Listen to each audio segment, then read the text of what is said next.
a dietitian, and she'll talk about good health, 4 wheels of good health, and some little on diabetes also. So it will be a good information for all of us. And if you, any of you, किसी को भी कोई भी doubt होगा, you are free to talk to her. She's very nice, very sweet. She'll be patiently, she'll give all answers, right, Alka? Yeah, definitely, definitely. Okay. Yeah, over to Alka. So thank you, first of all, thank you, Nilima and team Tare Social for having me. So I'll just share a short presentation, and later on, if somebody wants to ask something, we can go to Q&A. So do I have the right to share the screen? Yeah, here it is. Yes, you do. Yes, you do.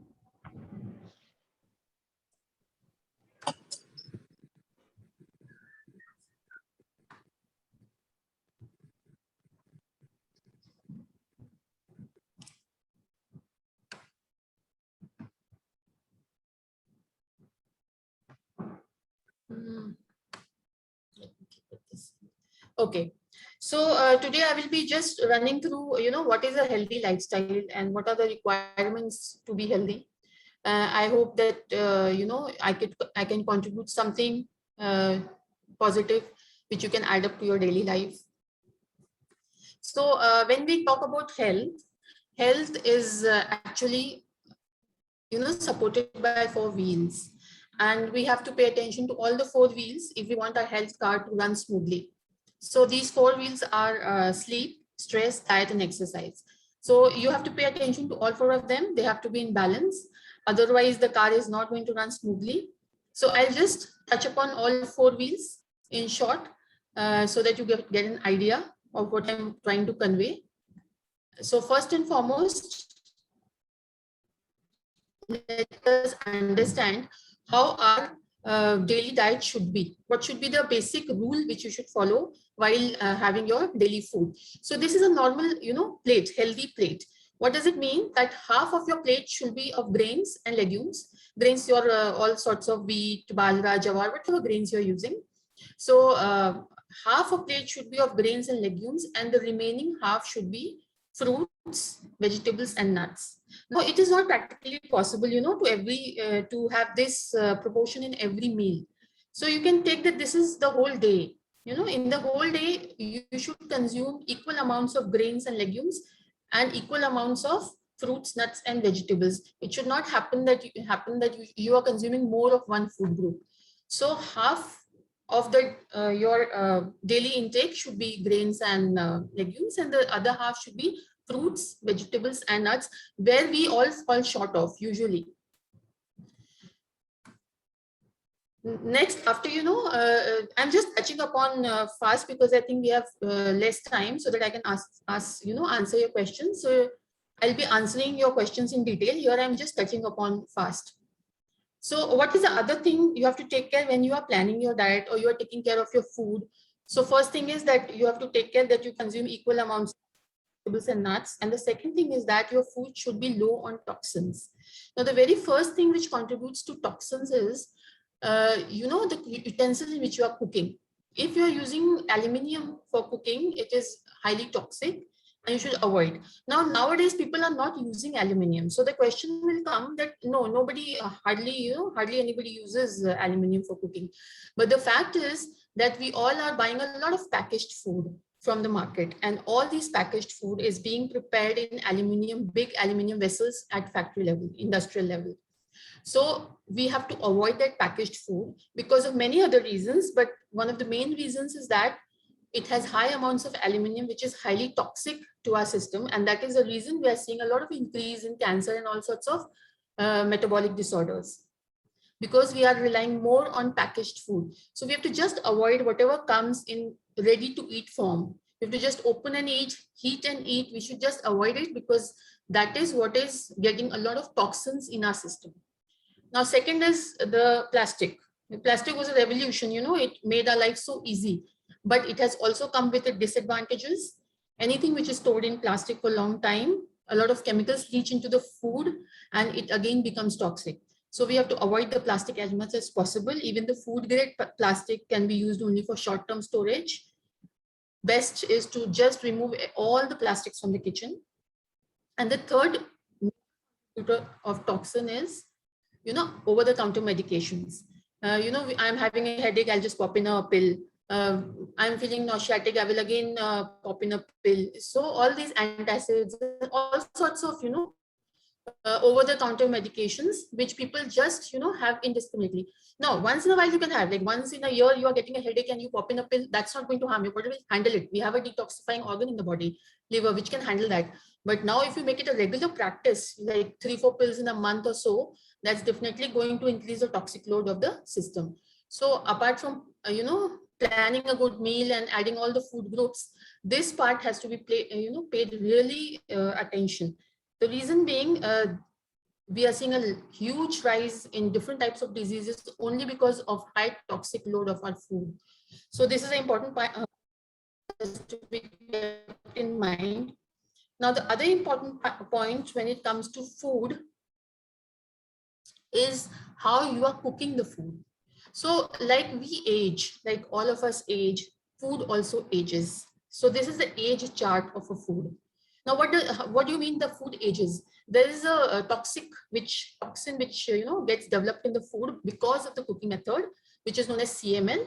So depending upon the cooking method, the CML level of the food rises. So if you see, let me take an example. Let me take an example of a potato.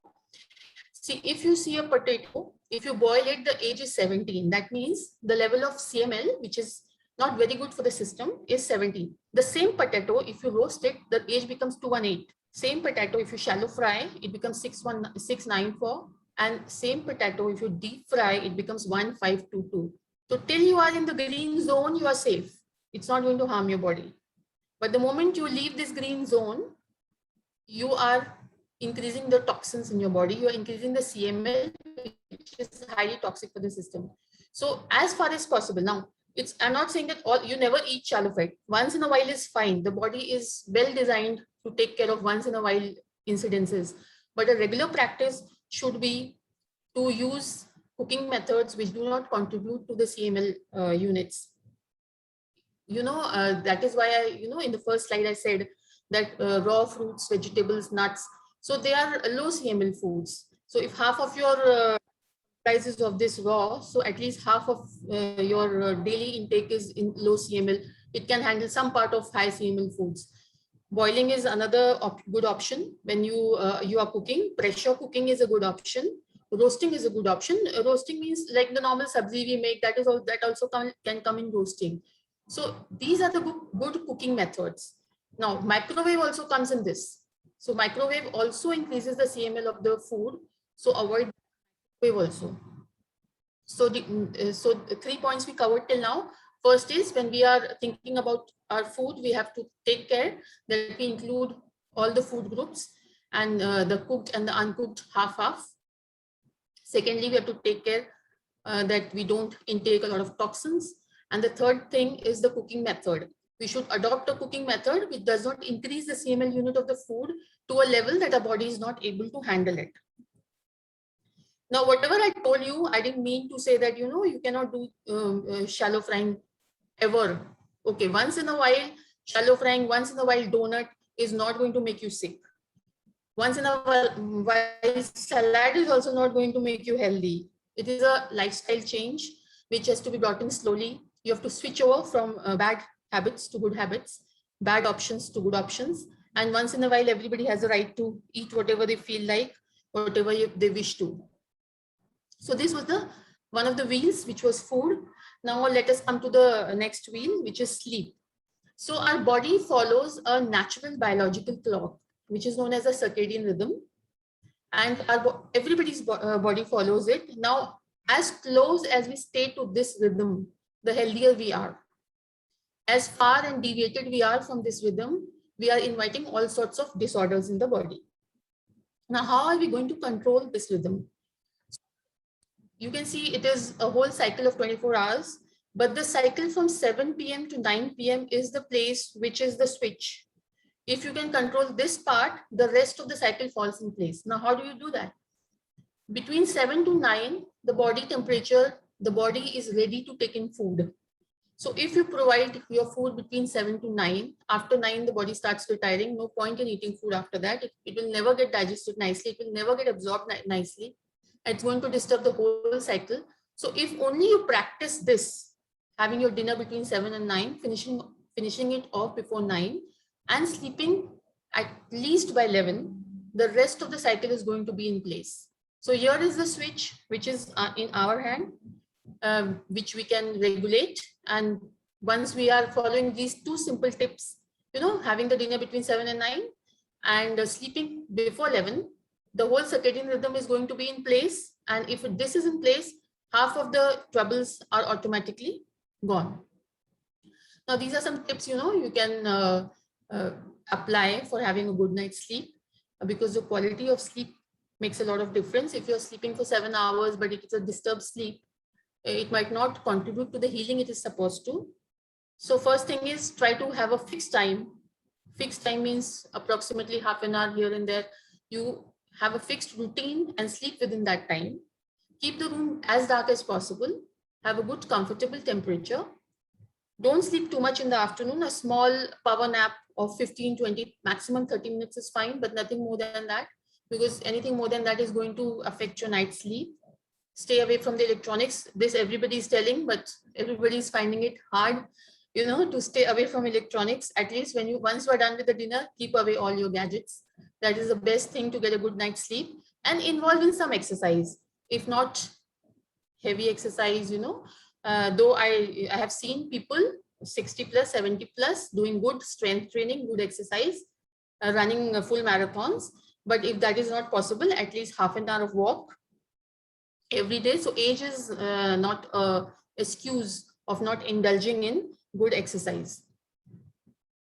Now, the third wheel of the health car is stress. You have to manage the stress, because stress is again one of the triggering factors of all the disorders in the body. Now, there are two types of stress: positive stress and negative stress. So positive stress is something that motivates you. To do good. Like, I want to do good in exams. I want to walk 2 kilometers. Today, I'm not able to walk 500 meters, but I want to walk, and I will try for that. So the stress you take for that is eustress. And negative stress is thinking about things which are not in your control, which are exactly not in your control, but you just keep thinking about it. Thinking is not going to solve. It's better to stop thinking and involve yourself in something good. So how do you manage stress? These are some ways by which you can manage stress. You find the outlet, the hobby, find something you enjoy, and if not anything else, a diary. That is a very good outlet. If you don't have anybody to talk to, you can start writing a diary. You don't have a hobby, that's the easiest. Otherwise, there are lot many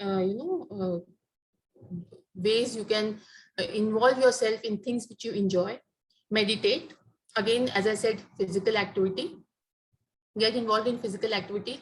If not more, at least half an hour of walk, morning and evening. And the most important, stay connected, because we are social animals. Human being is a social animal, and that is the best de-stress we can have, to talk to friends, to talk to people, to mix around. We are not able to meet, but online has made everything so comfortable. You can just connect with anybody, talk, and do all sorts of things. So stay connected. So these are the ways to overcome stress. Try to manage the stress. Don't let it come over you.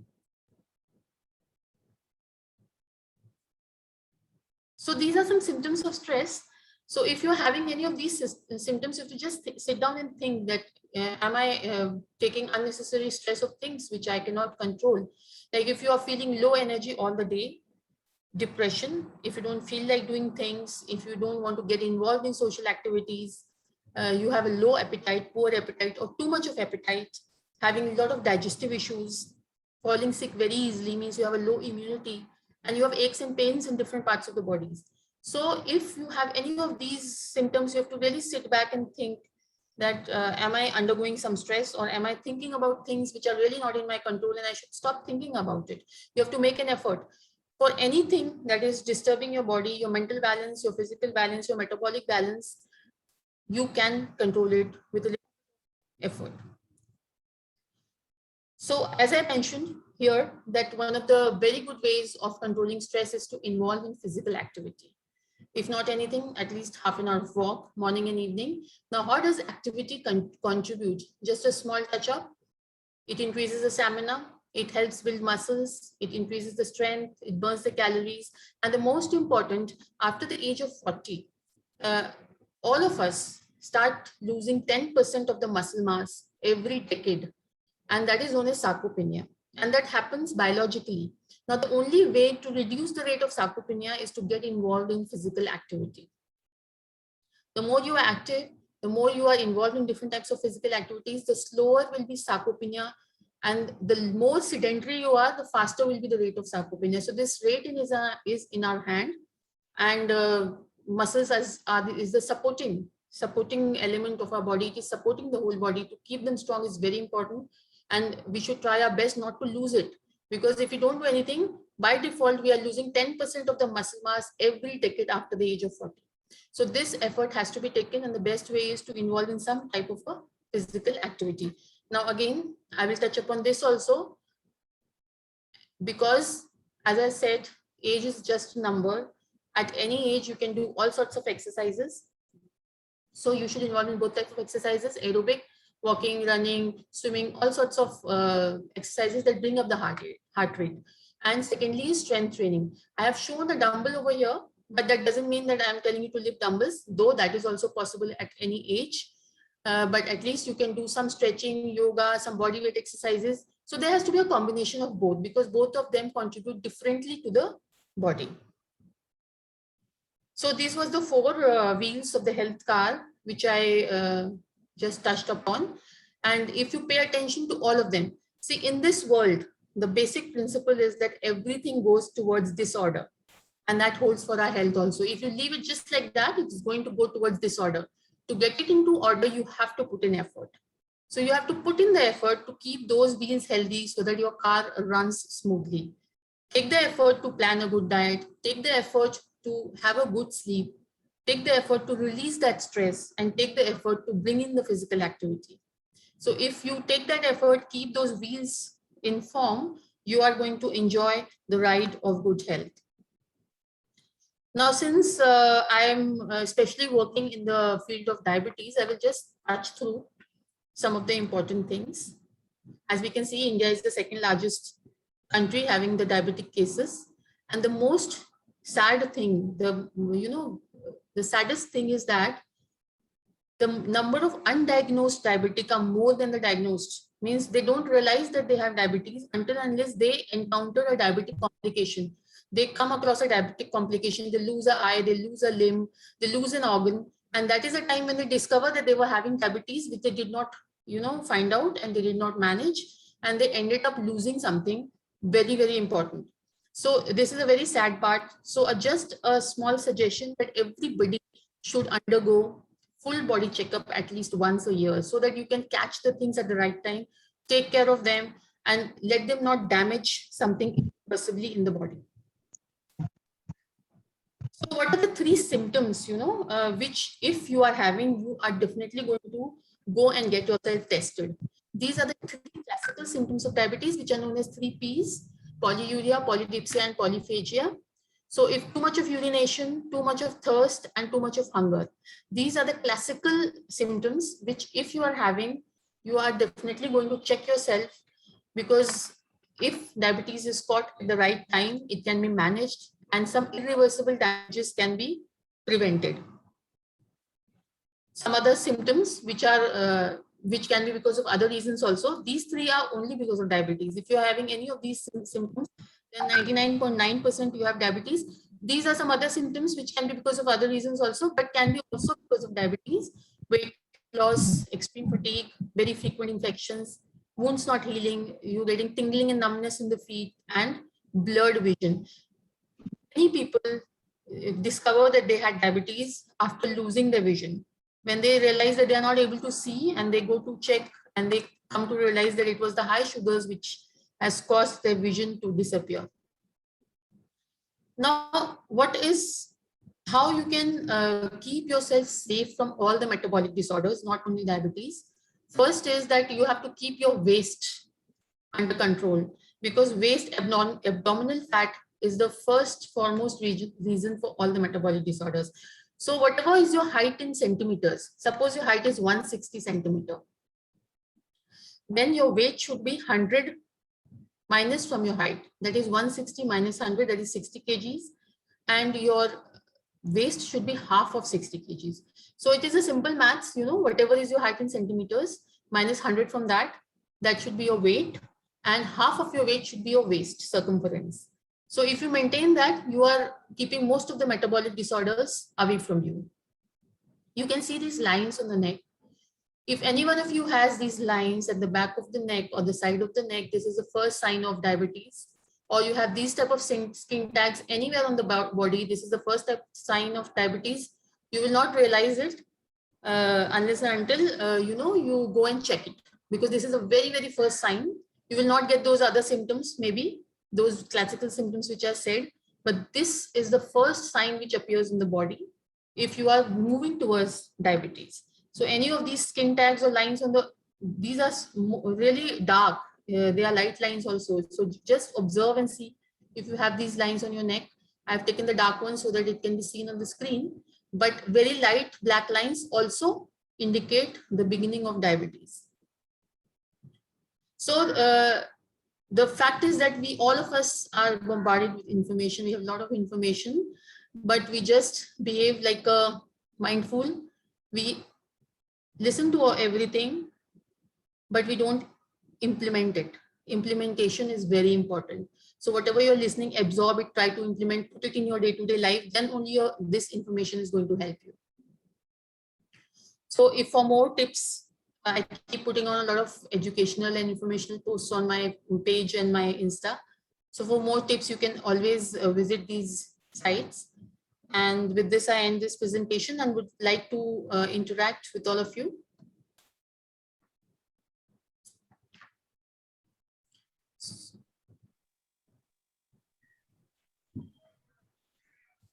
But for this diabetes too, hello? Yeah, tell me. Dr. Alka, for this diabetes too, usually we get Who's it speaking? Anna, yeah, tell me. Usually you get it after 60, is it? Am I right? You get after 60? Huh? Diabetes? No. No. If you look at the statistics, we have diabetic people starting from the age of 25. Diabetes type 2, I'm not talking about type 1. From the age of 25 because of bad lifestyle, bad food habits. So it's nothing related to age. The only why it is, it has been said that it is, after 60, there is more probability because the metabolic system slows down and it is easier to get metabolic disorders. But as far as statistics goes, it's not only 60 plus, it is 25 plus in today's time. No, because till I was 60, I used to get myself checked regularly. No sign of diabetes, never in my life, no BP, no diabetes. It's only after 60, I think when I was 61 or 62, I got myself, when I got test done, and there it was showing slightly higher than what it should have been in the normal range. So it's not actually related to age. It's not actually related to age. It might have come to you at the age of 60 plus. So just increase, if it is not on very higher range, slight lifestyle modifications will control it. Yeah, but supposing we are taking the medicines regularly. And yeah, still, even with medication, lifestyle changes have to come in. Medications cannot control it after a point. Yeah. So have to go simultaneously. No, but you were talking about those rings, the dark rings. They have to be on the neck. How we make out? I don't know. Tell somebody to check, it is not, necessary that everybody will get it, but 90% of the population gets it. And on the cheek, if you get those black spots anywhere in the body, black spots is the first sign of diabetes. Black skin tags. Yeah. Yeah. So if anybody of you is having those skin tags, go and get yourself tested, because you'll catch it at the right time. Yeah. Mhm.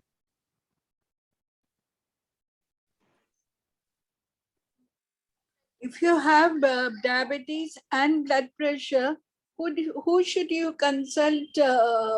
The diabetologist for blood pressure, or you should consult a cardiologist for blood pressure? See, you have to if you have a diabetes, you have to consult a diabetologist. That is true. But if you So have, if the BP is not very majorly high, he will only handle it. If he feels that he's not able to handle, he will always refer you to a cardiologist. But up to a certain limit, these things go hand in hand. It comes with the diabetes. It is because of the diabetes it has come in. So he will, if it is at a handle very slight deviation, he will handle it. But if it goes beyond his control, he will definitely, they know when to refer outside. okay, so I should go to I've been going to a diabetologist, and he has been treating me for BP, but of late I find there's a lot of fluctuation. So I think I should still first go to a diabetologist. Yes. And you have to take his reference only, because both of them have to work as a team. Because for diabetes, diabetologist only will control. He will only keep you in check. So they have to work as a team. So you should always go to somebody he refers you to. Okay. Okay. Thank you. Doctor, can I ask you something? Yeah, tell me. Can you hear me? I can hear you, but I cannot see you. You know what? You also. Since of late, I've got a little dark patches on my face, just a little dark thing. Yeah. Is that anything of diabetes? So get yourself tested, na? It can be pigmentation also. But I've done my diabetes checkup and all, and that's perfectly okay. But then this might be pigmentation. Then this might be pigmentation, because face usually pigmentation comes. These skin tags. I can't hear. Face usually it is pigmentation. So the skin tags are more prominent on other parts of the body. So anywhere apart from the face. Yeah, apart from the face, also on the body, sometimes there are some dark spots. It goes away or it stays there? Face also, and on the body you can also see some dark spots. So these dark spots in the body are there, or they go away and come and go? Beg your pardon? These dark spots. Yeah, the dark spots on the body, they come and go, or they are there permanently? No, they are there only for quite some time. You checked your diabetes? Yeah. And diabetes is perfectly okay. Then this is pigmentation. Then it is pigmentation. I don't know if it's hereditary. I don't know, because my grandmother had it, my mother had it. You know, so this is age-related like that, and it automatically comes in, but doesn't harm in any way. And diabetes is perfectly okay. I don't know. You know what I am suggesting is that if you have those tags, get the diabetes tested, so you are sure that it is not because of that. Because these are the first signs, which the body shows. Okay. Okay.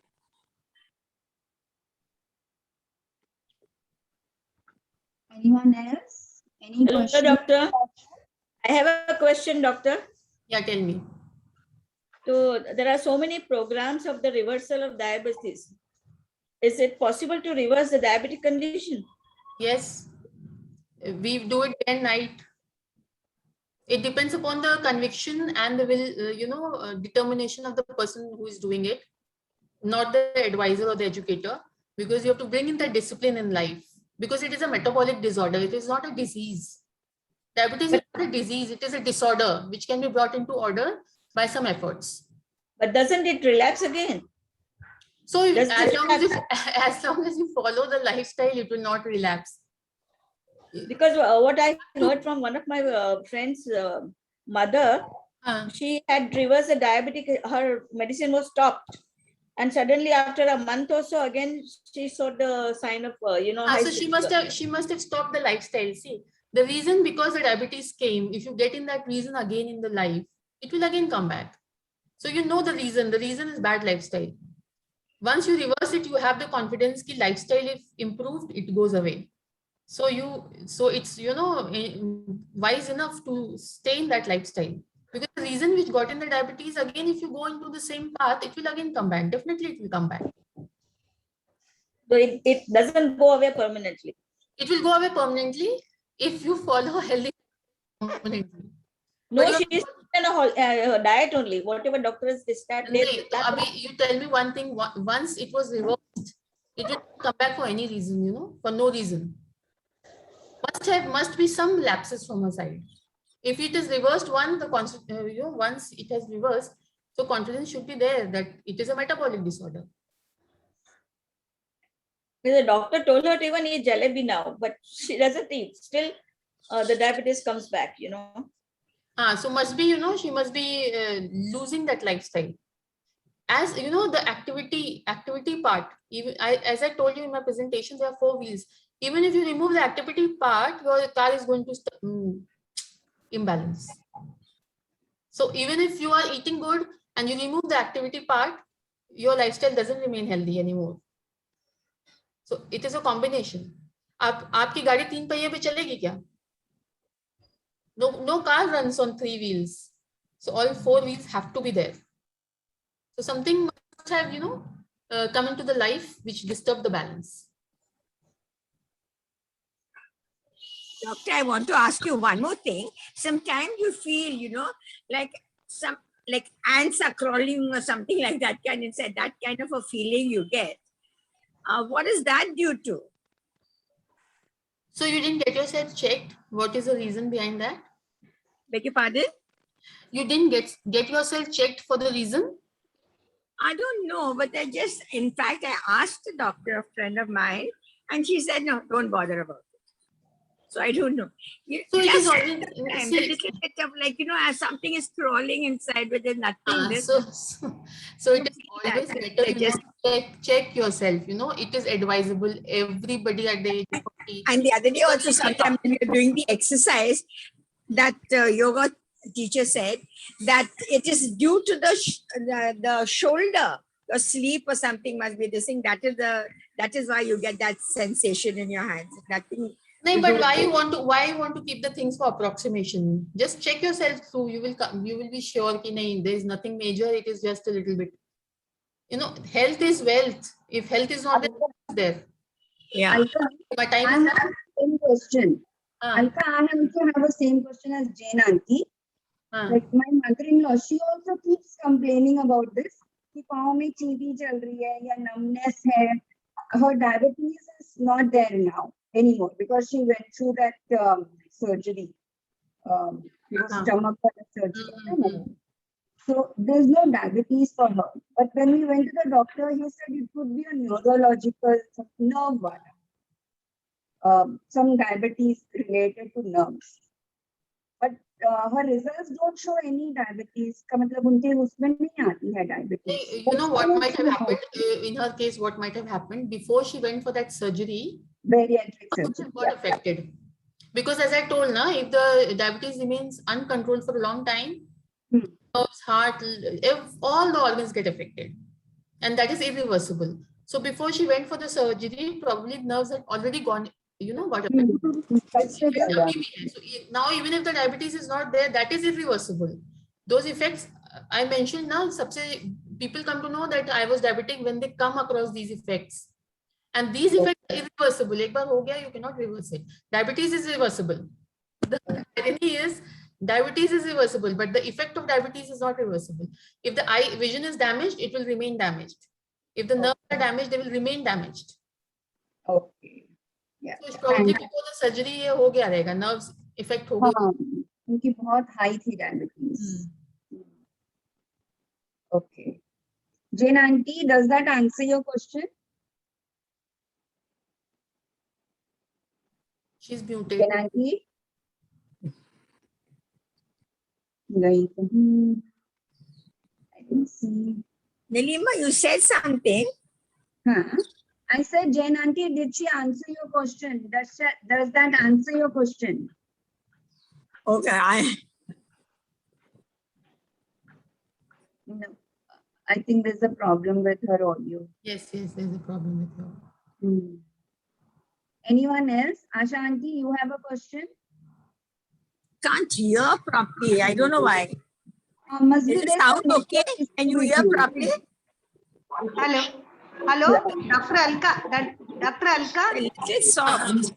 बोलिए बोलिए मुझे सुनाई दे रही है आपकी आवाज. Yeah, just to show me that the car, stress, exercise, diet once again. You want to see that car once again? You like that? Yeah, I like it. It will keep in my mind.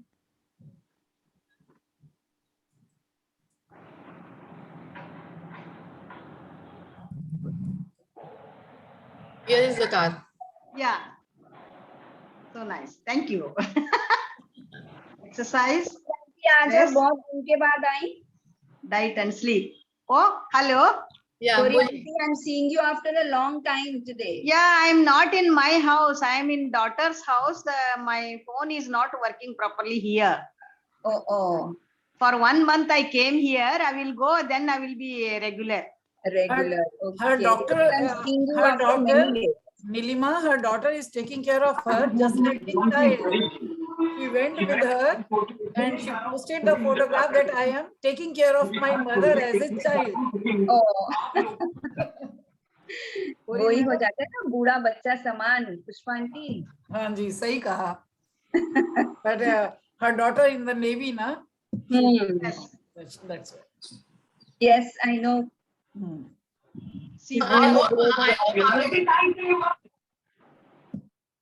Sorry.